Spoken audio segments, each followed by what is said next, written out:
everybody, Coach Judy here. Wanted to walk you through my total body foam rolling routine and two good foam rolling drills that I like to have you do so that you can work on keeping your body mobile, pain-free, and work on some thoracic mobility and chest opening. So first thing I do is I sit in front of the foam roller and I start with it at the base of the shoulder blades, and then I pick my hips up off the ground and I go up and down, and you're going to want to do like 5 to 8 passes in that area.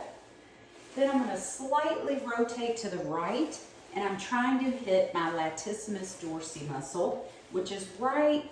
You don't want to be rolling in your armpit. You want to be rolling on the back there. You'll get it on the left side, then we'll move over and we'll do it on the right. So as you can see, I'm laying back and open, trying to get up, on the back tissue at the shoulder blade. You're going to do 5 to 10 passes in each area.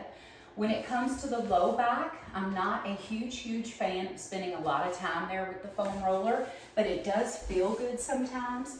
But with that in mind, you have to stay curled up and roll. You can kind of lean side to side a little bit and keep that core tight. You do not want to extend over the foam roller in the low back area. The lumbar spine is meant to be stable. Then we're going to move to our hips. I kind of get on there at first and just roll around a little bit. Go to one side, center, other side. Then I'll spend a little bit more time on each hip by opening up so you can get down into the piriformis a little bit better. You're kind of opening up the musculature on the back side. You're kind of getting in there a little bit deeper. Whatever knee is up, that's the side you're leaning to. Then you'll go and you'll hit the other side. Feels really good. Gets in there nice and deep into the hip. Then I go and I sit behind it. So you can do your hamstrings in 2 ways. You can do one leg at a time and kind of turn your foot in and out, kind of get the outer part, center, in. I'll show you from the other side. So I've got the foam roller all the way over. One leg is not on it at all. And you're just rolling back and forth. Or if you'd like, you can attack both at the same time, which I do a lot. And you're just lifting your hips up and rolling from the back of your knee to your booty. If you can't get that full range, you can do back of the knee to middle of the thigh. Then you can move yourself down and do middle of the thigh to the booty cheeks. And that way you've gotten a whole strand there. Then we're going to move on to the IT band area, but you're not really going to just keep grinding on the IT band. We're going to kind of work the musculature coming around the side of the thigh and up towards the front. So you're going to lay on your side here. You want the meaty part of your leg to kind of travel along that roller, like so. So my other foot is just on the ground, kind of helping me move up and down. And again, you can break that movement up. You can go knee to mid-thigh, then you can go mid-thigh to hip. Then we're going to roll over, same thing on the other side.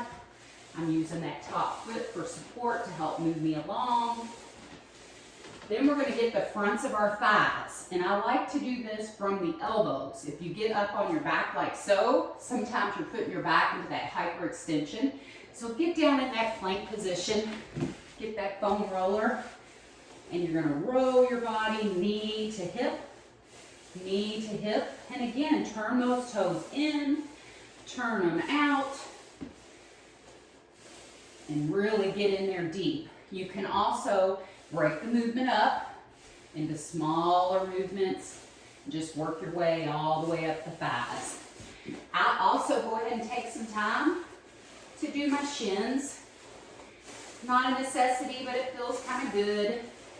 You do have that shin bone there, so it's not a real meaty area, but it's good to kind of get out on that lateral side there and get some rolling done. And then we have our calves. So calves, you attack the same way you do the hamstring. You can do that single leg.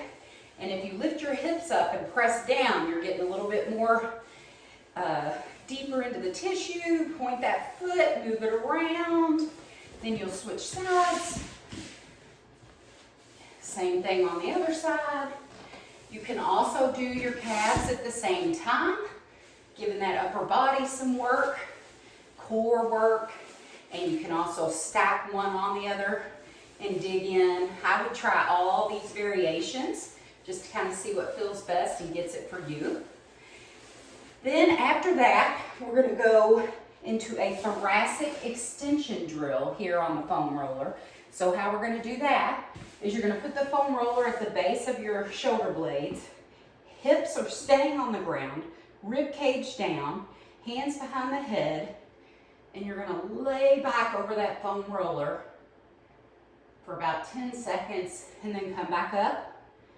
And again, you'll do it about 3 times or so in that location.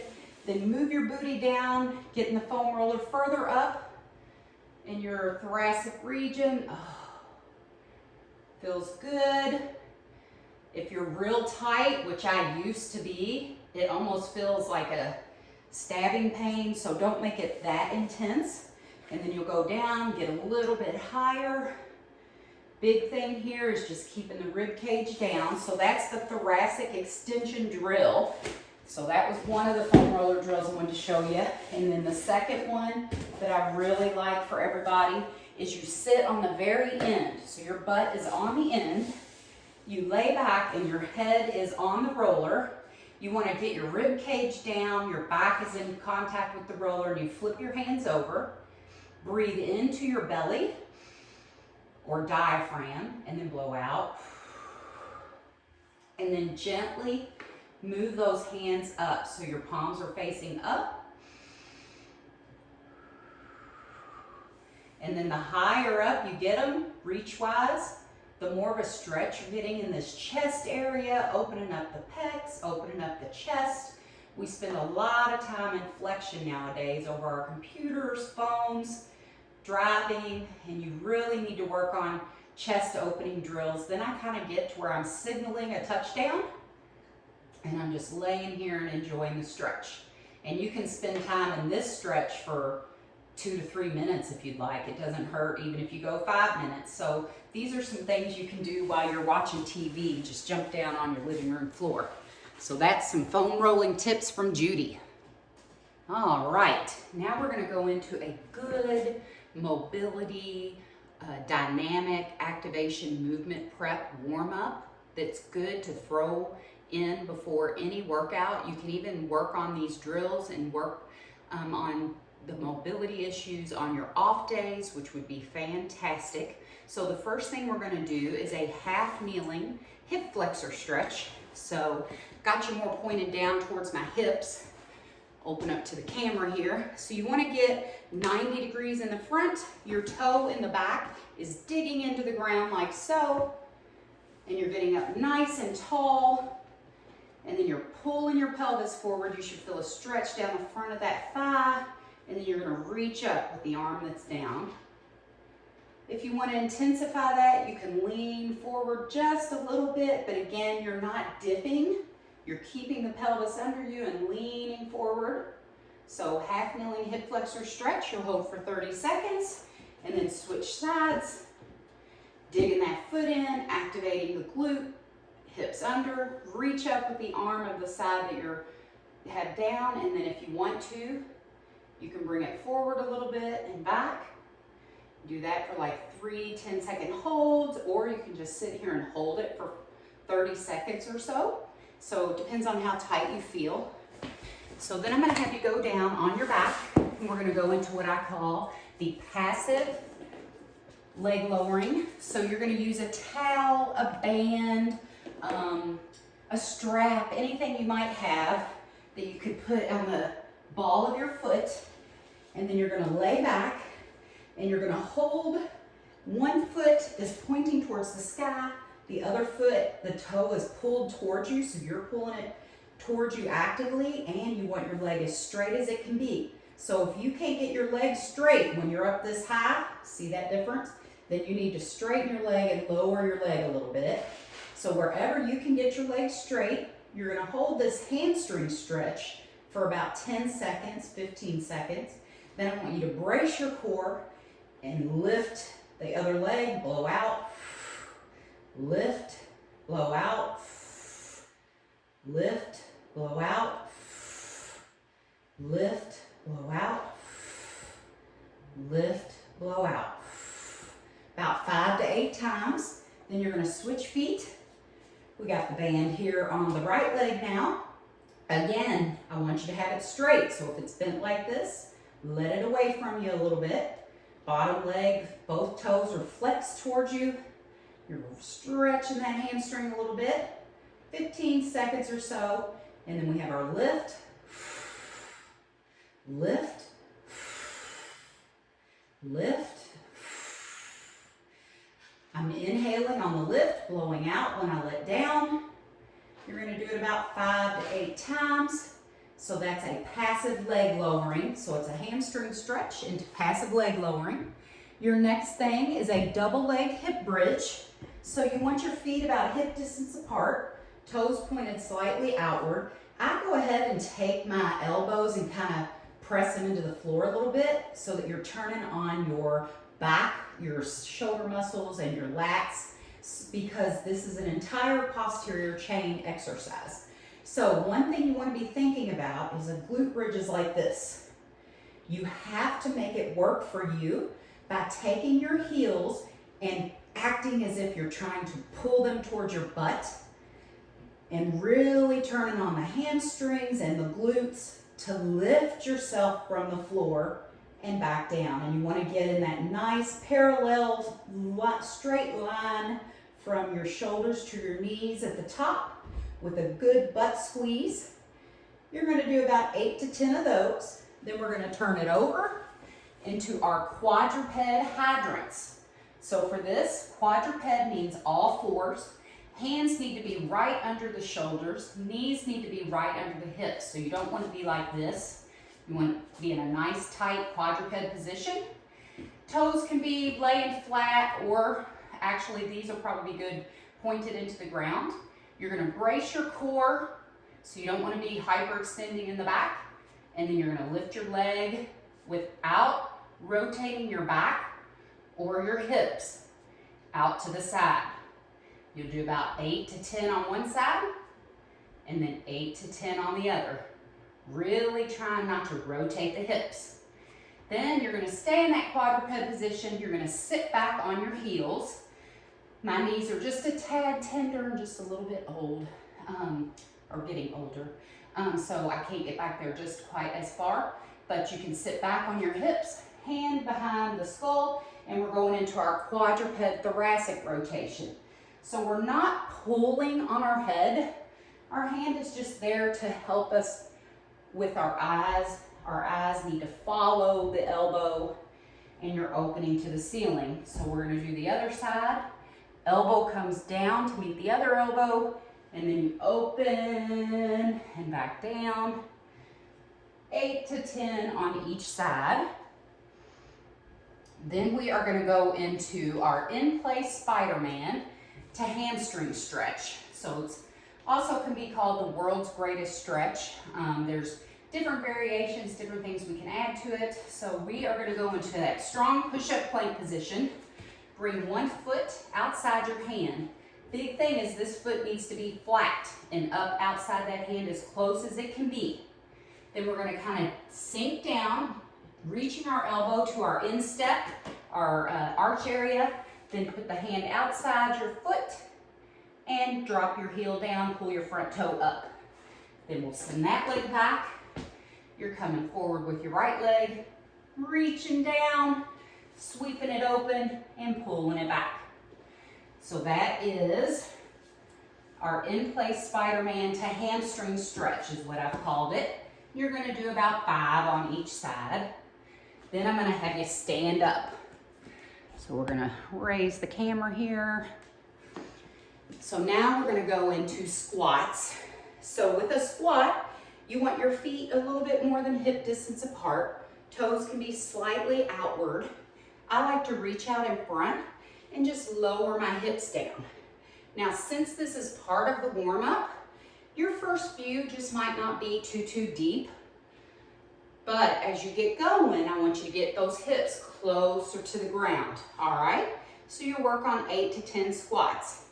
If you notice you're folding over, maybe reach behind your head or get yourself a stool or a chair and you can squat to a surface.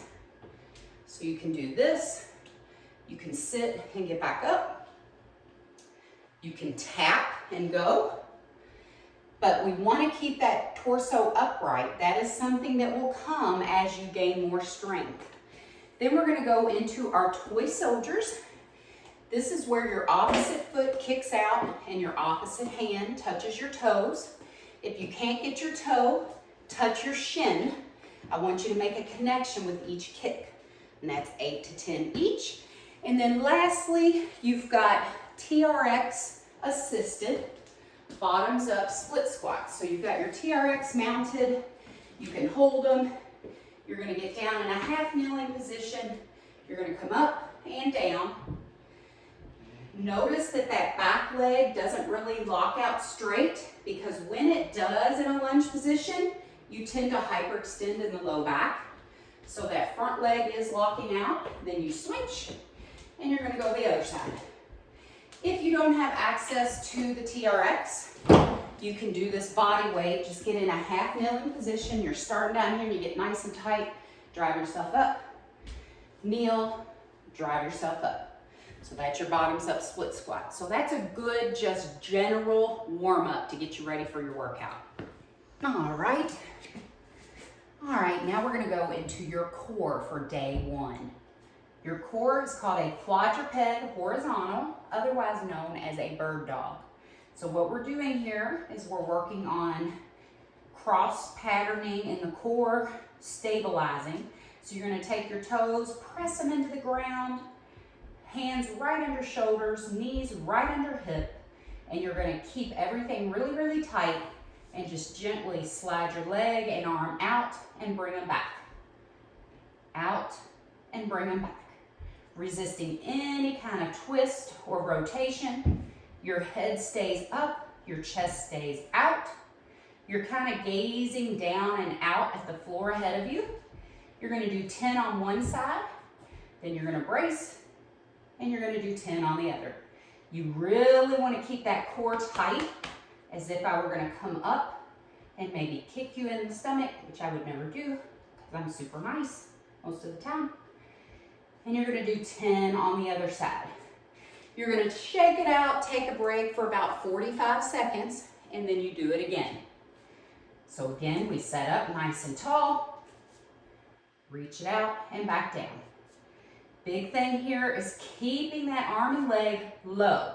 What happens if you overextend, you noticed my back and hip went into a dip. So 10 each side, do all on one and all on the other, rest 45 seconds, then repeat. That's your core. Then we're gonna go into our power.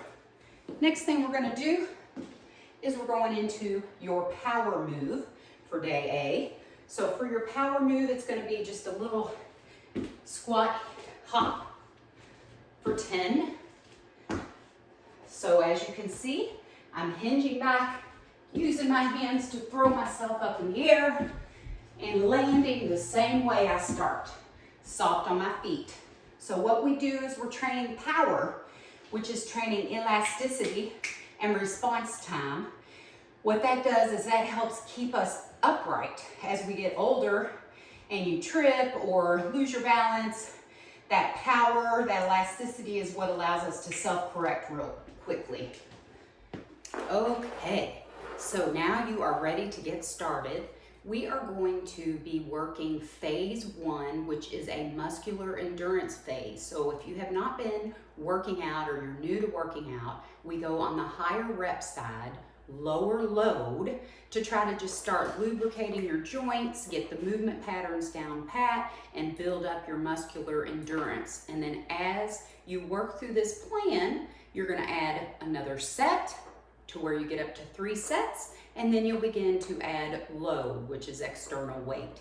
So for our circuit 1, we're going to be doing a TRX assisted squat and a double arm band row paired with a mobility drill of a side lying diagonal reach. So the supplies you will need is TRX straps.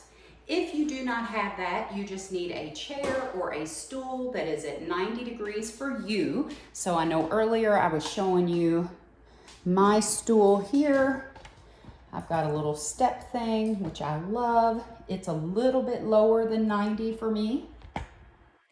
So when you're sitting on the surface, you can tell this one's a little bit lower than 90 for me because I'm having a downward trend from my knee to my hip, which is perfectly fine.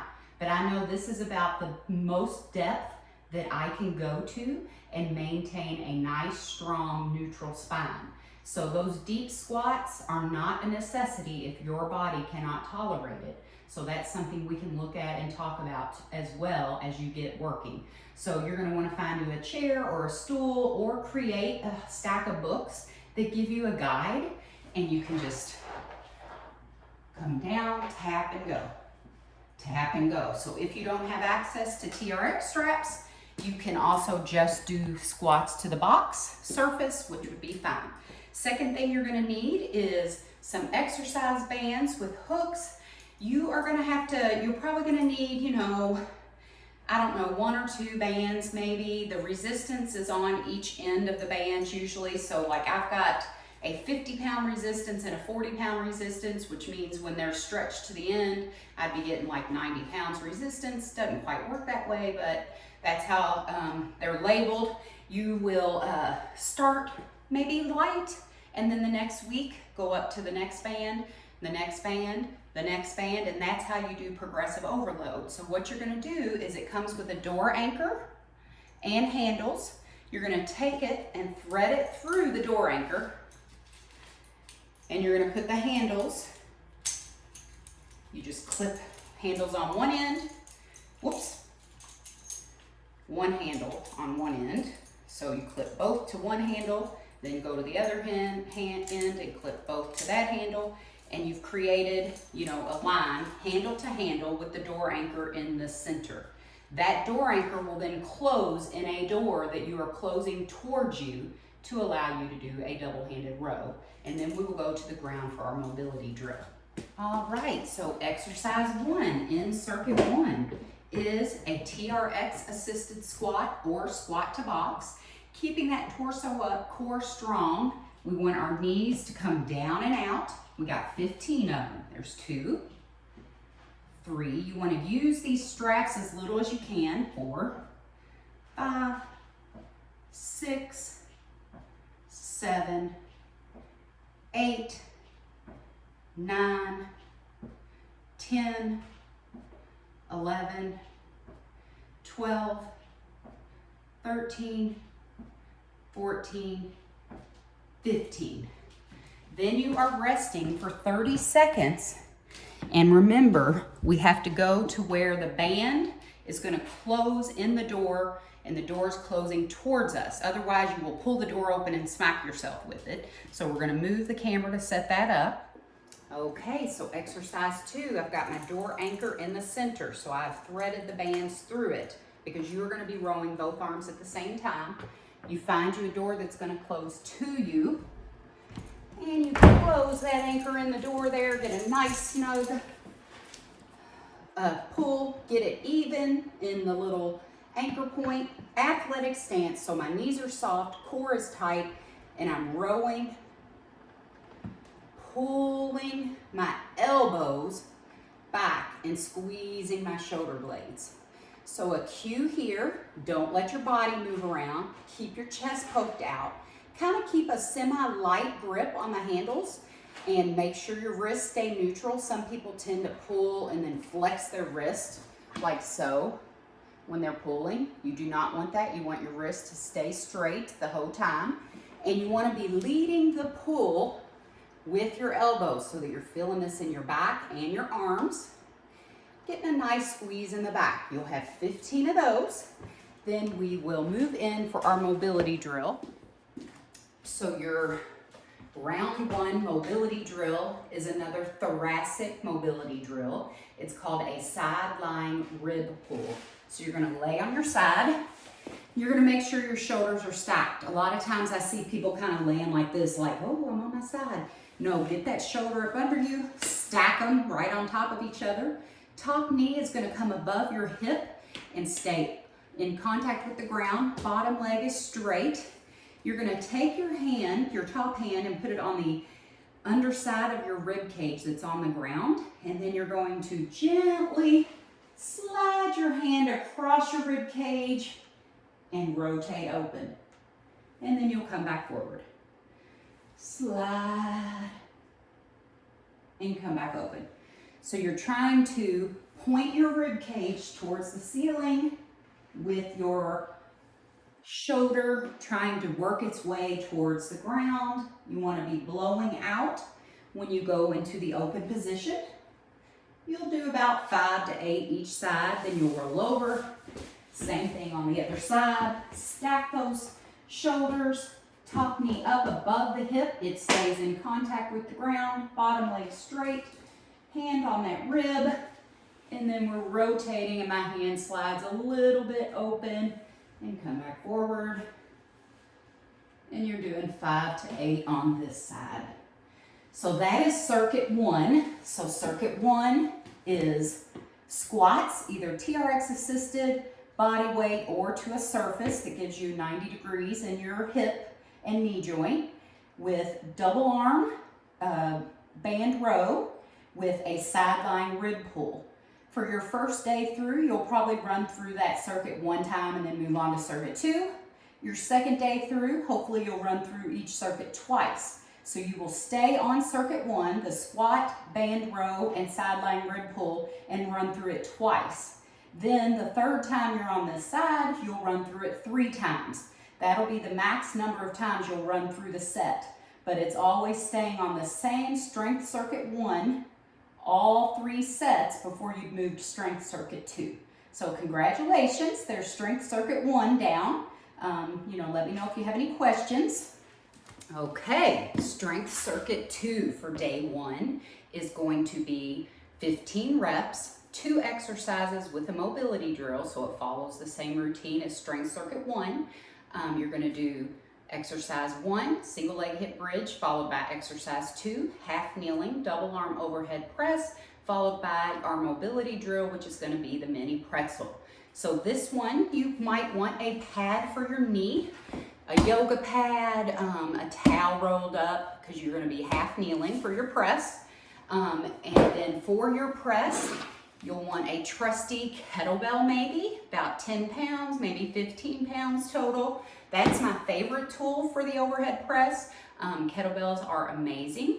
Or if you just have dumbbells and you've got a mediocre dumbbell about 10 to 15 pounds, you're gonna hold it horizontal like so to press. And then if you have 2 lighter dumbbells, you can just do, each arm is gonna have its own weight in it, okay? So our first exercise is gonna be a single leg hip bridge. So we did a double leg hip bridge in the warm up. So here, I want you to keep your neck and shoulders relaxed.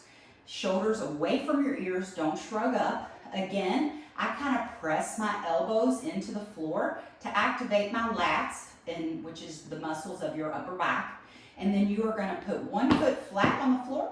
The other foot you are gonna point towards the sky, sort of, and you're wanting to keep your thighs parallel as you bridge up and back down. You're gonna do 15 on leg 1. There's 4, 5, 6, 7, 8, 9, 10, 11, 12, 13, 14, 15. Oh, my booty is a-burning. Then we switch. Thighs parallel. 1, 2, 3, 4, 5, 6, 7, 8, 9, 10. I'm going all the way up and back down. 13, 14, 15. And you really want to think about to be driving through the heel of that foot that's down. If you're feeling a lot in your knee, that means your foot is too close to your butt. Walk it away from you a little bit for the bridge. If you're feeling it way too much up in your quad, you may also have your foot too far away. So you kind of have to find a good position for you. You want to be working your butt and your hamstrings, and you will feel just a hair in your quad. So that's exercise 1 of the set. Then you're going to take a 30-second break, and you're going to get set up in a half kneeling position. That's where your pad comes into play. So you're going to have your pad, and it's cutting my head off. So we're going to get in that nice, strong half kneeling position like we did for our hip flexor stretch. So our toe in the back is flexed towards you and digging into the ground, hips nice and strong, butt squeezed, front foot right down in front of you. You're going to take your weight, which if it's a dumbbell, 1 large one, and you're going to go up and down for 15. There's 5. Or if you have a kettlebell, how you hold that is you hold it by the horns here. Same motion. Big thing here is when you finish your press, your rib cage has to stay down through the pressing motion, keeping that core tight, and your biceps should finish outside your ears. So when you press up, the biceps finish outside the ears. They don't finish out here, and they don't finish way back here. See how my ribs flared? So they finish right upside your ears here. I like to keep a neutral grip with my overhead presses. So if you're gonna have 2 dumbbells, like say you have 2 5s or something, you're just gonna press just like this, 15 total. And then our mobility drill for circuit 2 is the mini pretzel, which is an awesome hip stretch. Cross your ankle at your knee. Then you're gonna reach through the window and pull on the leg that is bent. And then the one that is crossed, you wanna kind of be pressing on it with your elbow to kind of get a good stretch in the hip of the leg that is crossed. You'll hold that for about 20 to 30 seconds and then switch to side 2. So that was strength circuit 2. First time through, you'll do 1 set. Second time through, 2 sets. Third time through, 3 sets. Third day is what I'm meaning. And then at that point, you begin to increase your load. So like you can make the overhead press heavier. You want your last 3 reps or so to be challenging, but you want to be able to do a few more after that. So that is strength set 2 for day 1. Now we're going to move on to a finisher. Great job getting your strength circuits in for day A. Now we're going to finish up with a little bit of an arm burning finisher. So this one, I use an app on my phone called Interval Timer. It's free, and I just set it up to run 20 seconds on, 20 seconds off for I think this one's 9 times, because you're gonna work for 20 seconds, exercise 1, go right into 20 seconds, exercise 2, then 20 seconds of rest, and you're gonna run through the circuit 3 times. So I use the interval timer. You could also kind of be watching the second hand on the clock, or you could use your phone and run the stopwatch for 20 seconds, and when it goes off, hit start again and go into the second exercise, and then hit start again and do your 20 seconds of rest. So how this one's gonna work, my phone is what I'm using to record, so I won't have the interval timer. First exercise we have is a dumbbell bent over row.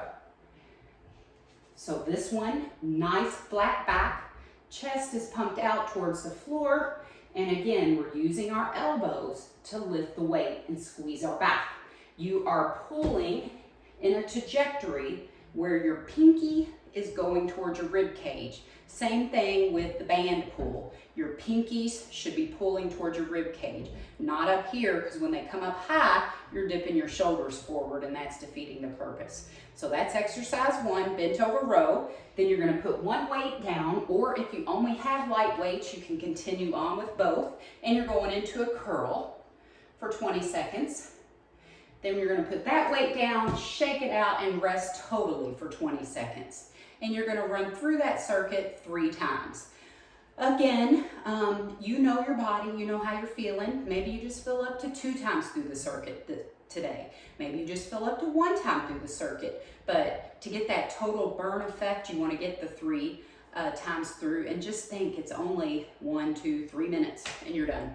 So I'm going to go ahead and run you through one real quick, and we're going in 3, 2, 1. So we got 20 seconds. You're gazing out at the floor just about 6 feet in front of you. Nice work. There's 15. There's 20 seconds. So we're going to drop that one, and then we're going into curls for 20. Nice. So elbows are staying at our sides. We're squeezing those biceps to bring that weight to our chest. We're at 15. Last 5, 3, 2, 1. You'll put it down and rest for 20. So I'll go ahead and count out the 20 rest. So actually, you'd be able to follow this video if you'd like and just restart it and run it through 3 times to get it going, since I had the full timer on for you. And there's our 20 seconds of rest. We'd be going right back into our rows for 20, curls for 20, rest, and we do that 3 times. That's arm burner circuit 1. Okay, arm burner circuit 2. Same layout, 20 seconds of exercise 1, then 20 seconds exercise 2, 20 seconds of rest. And you'll run through that 3 times. So our first exercise is the dumbbell floor press. So you want to pick your weights up and kind of have them on your thighs and then lay back. Your elbows should be at a 45-degree angle and be making like an A shape. So your head is the point of the A, and your 2 arms and elbows are the stems coming down the legs of the A. And then your chest or breast area would make the crossbar. You want your wrist stacked right over your elbow. So a lot of people try to floor press like this, where they bring the weights in towards their armpits. No, we want to keep them stacked, hands right over the wrist, and you're just pressing as fast as you can, all the way up, all the way down. That's a dumbbell floor press for 20 seconds. Then you'll sit one dumbbell down, you'll grab the other one, and you're going to point your elbows towards the ceiling and do 20 seconds of tricep extensions, which is also called a skull crusher. Then you're taking 20 seconds of break. So again, I'll run one circuit for you with you. We're going and go. So we're going to do 20 seconds of dumbbell presses. Looking strong. I'm sore because I did this arm finisher to myself yesterday. Feels good. Chest is saying hello. Good. Last 3, 2, 1. We're putting one weight down. Elbows are pointed up. And we're going into our tricep extensions. Keeping our core braced, our back on the ground. Burning out the backs of those arms. Don't hit yourself in the head with the weight. We got another 5 seconds. 3, 2, 1, and then a 20-second break. That is it for your day 1 exercise plan. Congratulations, and let me know if you have any questions. Bye.